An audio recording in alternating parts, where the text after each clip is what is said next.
I have a question. When did the heart get sole custody of love?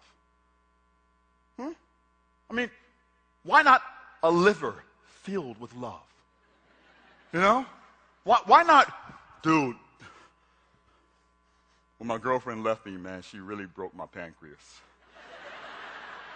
How come Celine cannot passionately sing near, far, wherever you are? I believe that the bladder will go on. Why not? You know, why not? I mean, the heart is not some grand ruler of love. What's so special about the heart anyway? The heart is simply one of 6 organs that the body cannot live without. 6, right? Lungs, brain, small intestine, liver, skin, and heart. And there's no scientific evidence that love has some exclusive allegiance to the heart. In fact, when I'm in love, it makes my skin tingle. Huh? Right? Death of a loved one makes it hard to breathe. That's all lungs. I feel heartbreak more in my gut. Small intestines, right? Really, the only time I actually feel the heart is indigestion. The heart is the ruler of gas, perhaps, but not love, right? So when did we give it so much power? Who gave it the power of multiple parts of speech? What is that? Huh? How is it the only organ that gets to be a noun and a verb? I heart New York. What is that? I heart Huckabees. And that's not even a real heart. Where we stick that little ivy leaf symbol between 2 words and suddenly, magically, love is in the air. That, good people, is too much power for one organ to have. My grandmother died of a broken heart. No. Okay, that's not true. My grandmother was murdered by a broken heart. Jack the Ripper, the hillside strangler, they have nothing on heart disease. This most elusive of serial killers drives up to unsuspecting women, right, in a creepy old van with a bumper sticker that reads, #1 lady killer. But instead of pretending that it's in need of help, pretends to be okay. Makes her ignore her symptoms. Then just when she looks away, it seizes her by the left armpit, ties her arteries with duct tapes, tosses her in the back of the van, and drives forever away. And it's still at large. For this villain is a master of disguise, although some of its costumes are rather obvious, right? Like chili fries. Clearly, heart disease was pressed for time when crafting this greasy costume, right? I mean, my Uncle Leafon was almost 400 pounds when he died. So that's sort of a no-brainer. Put the chili fries down, Uncle Leafon.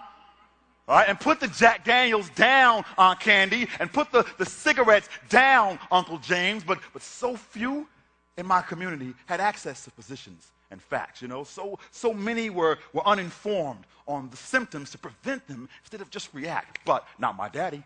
No, sir. Not my daddy. My daddy was the healthy exception to the unhealthy rule. Okay? The ex-Olympic athlete married my mom, raised my brother and I in a vegetarian household where the sweetest thing we could conjure in our cabinets was probably graham crackers. Okay? The 60-year-old kinesiology professor, right, who taught aerobics, gymnastics, swimming, sprinting, and weight training every day.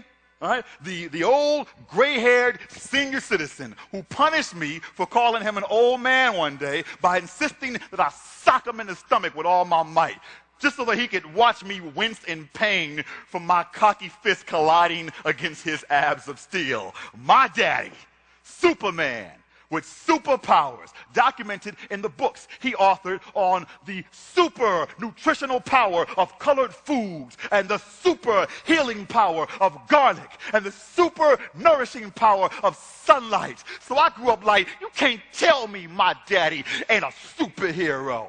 You can't tell me my daddy ain't gonna live forever. You can't tell me my daddy can't kick your daddy's butt. You can't tell me my daddy was just found dead.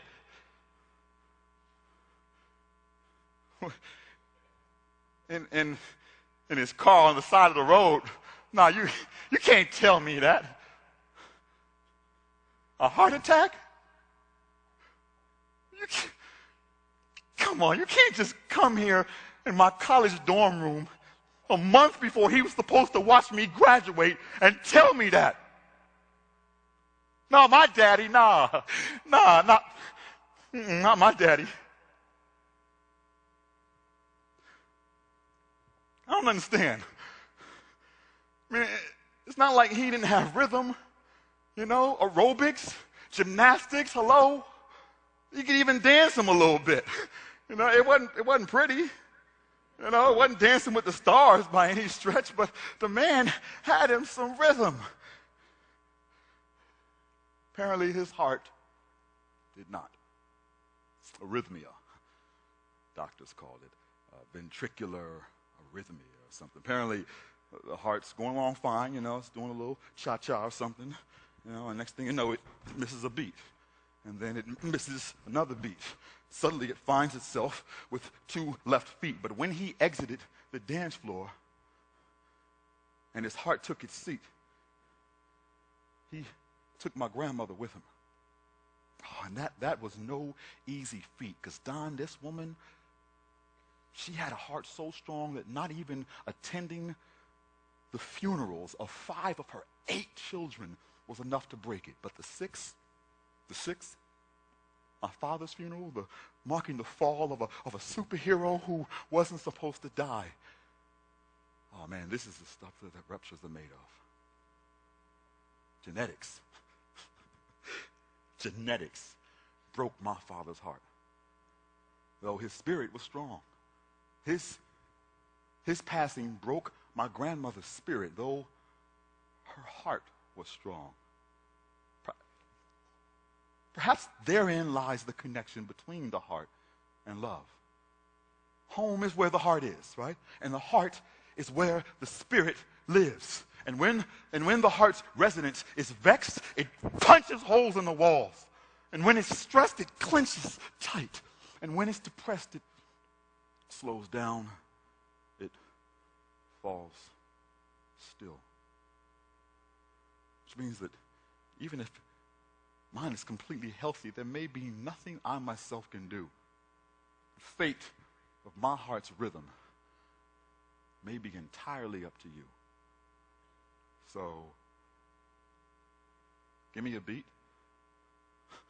My pops was 1 beat away from watching me grow into his cape and become this man who still takes my garlic in the morning when I'm sick, and has perfect cholesterol, right? Who just shed 30 pounds recently and is thinking about running a 10K for heart disease, and yet the unmissably timorous flinch in my mother's eye when she sees me indulge in that second helping of pie reminds me my genes, they just don't have good rhythm. So, give me a beat. No, really, give me a beat. I got to get my heart some dancing lessons, right? Huh? Are y'all ready? Huh? Oh, watch out. Watch out. Well, I tell you, this is a rhythmical crowd right here. I think, you know what? Stop.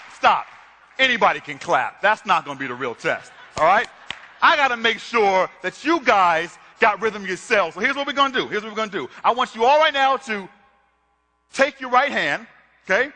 You're going to press it against your chest as you hold your left hand out to me, and you're going to say the word beat.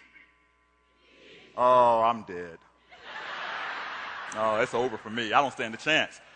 Every time you see me make this motion, you're going to do the same and say beat. Ready? Beat. I don't believe you. Beat. I don't feel you. Beat. Come on now. See? That's how it happens. We're not always at the same heartbeat, people. Sometimes you're walking, sometimes you're sleeping. You should know this. What is the deal? You got to be ready for it. Got to be ready for it. Look at you. This is bad. I'm sorry, Pops. I'm sorry. I'm sorry. Okay, last time. Pay attention.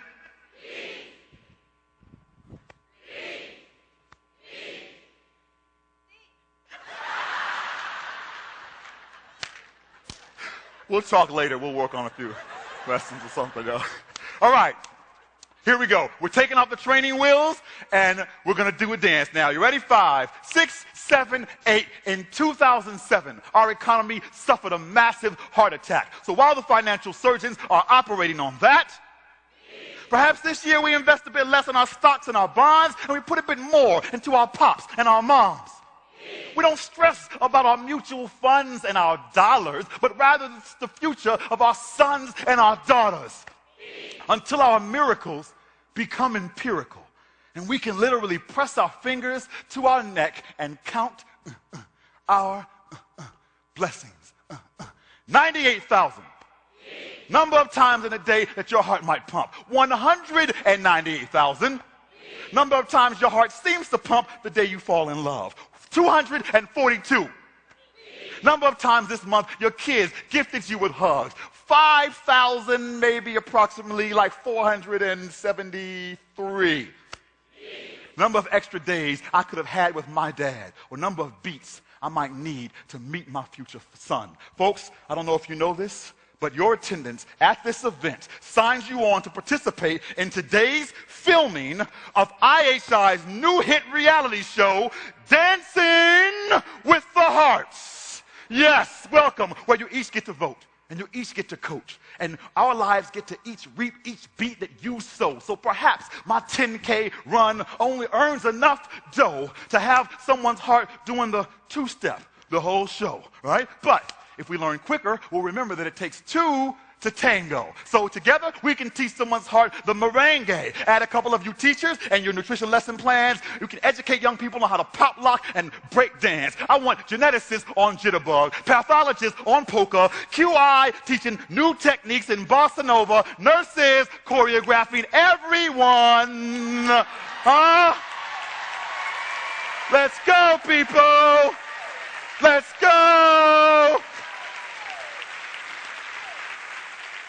From patients to providers into a unified army of electric sliders. And you cardiologists, let's get them tap dancing. Homeopaths, I need a praise dance. OBGYN, where is my belly dance? Native American healers, I'm still waiting on my rain dance to wash away afflictions with traditions that end this pain dance. I need everyone on the dance floor to show me what you got, whether you're an expert in ballerina or you barely know the robot. You'll still be helping researchers rid our hearts of bad rhythm, teaching the spirit to lambada to improve our quality of living. We can do this. We can take these arrhythmic hearts with their murmuring two left feet and get them active, off their seats, show them how to eat. We can protect our ruler of love and till that creepy van retreats and show that, damn it, we do heart the heart and all its parts of speech. This is the power in our palms, the healing within our reach. This hand pressed against this chest, this command we're empowered to speak that will leave each of us, everyone, dancing to their future, and accomplish the simple feat of living happier, healthier, longer lives without missing a, wait for it, wait for it. Thank you.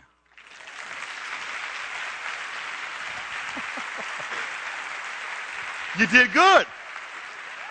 You did good.